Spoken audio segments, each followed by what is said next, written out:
दोस्तों, आपने शायद बेगुनकोदर रेलवे स्टेशन के बारे में सुना ही होगा। अगर नहीं तो मैं आपको बता दूं कि बेगुनकोदर रेलवे स्टेशन भारत के सबसे भूतिया स्टेशनों में से एक है। आज मैं आपको एक लड़के की कहानी सुनाऊंगा जो मुझे एक लड़के ने भेजी है। बिना देर किए चलो चलते हैं कहानी की ओर। दोस्तों, मेरा नाम तेजेश्वर है। मैं बेगुनकोदर रेलवे स्टेशन के पास के एक गांव में रहता हूं। ये बात जब की है जब मैं 18 साल का था।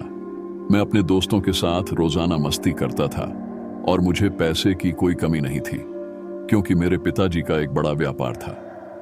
मैं अपने दोस्तों के साथ अलग अलग जगह घूमता था और मस्ती करता था।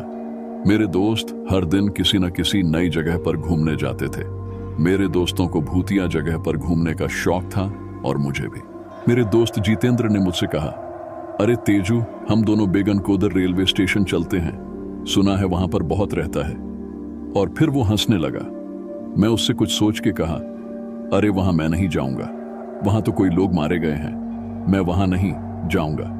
जितेंद्र ने कहा, अरे कुछ नहीं होता, ये सब झूठ है, वहां कोई भूत नहीं है, सब झूठ बोलते हैं, परेशान मत हो, मैं तेरे साथ चलूंगा।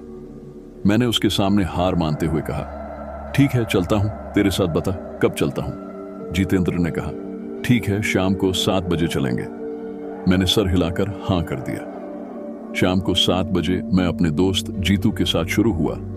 कोदर रेलवे स्टेशन की ओर से चलना शुरू किया। हम दोनों आपस में बात कर रहे थे। हम लोग स्टेशन के पास पहुंच गए और जब हम लोग स्टेशन से 4 कदम दूर थे तो जीतू ने सिगरेट जला दी और पीने लगा। हम दोनों सिगरेट पीते हुए आपस में बात कर रहे थे। तभी मुख्य स्टेशन के पास की झाड़ियां से रोने की आवाज सुनी। वो आवाज बहुत दूर थी। मुझे बहुत डर लग रहा था, लेकिन जीतू ने कहा, अरे यार, बिली रो रही होगी, तू क्यों इतना घबरा रहा है, चल अंदर चलते हैं। हम दोनों अंदर चले गए और अब रोने की आवाज आना बंद हो गई। हम दोनों जब रेलवे स्टेशन पर घुसे तो देखा कि वहां सब कुछ उजड़ा पड़ा था। मकड़ी का जला हर जगह था।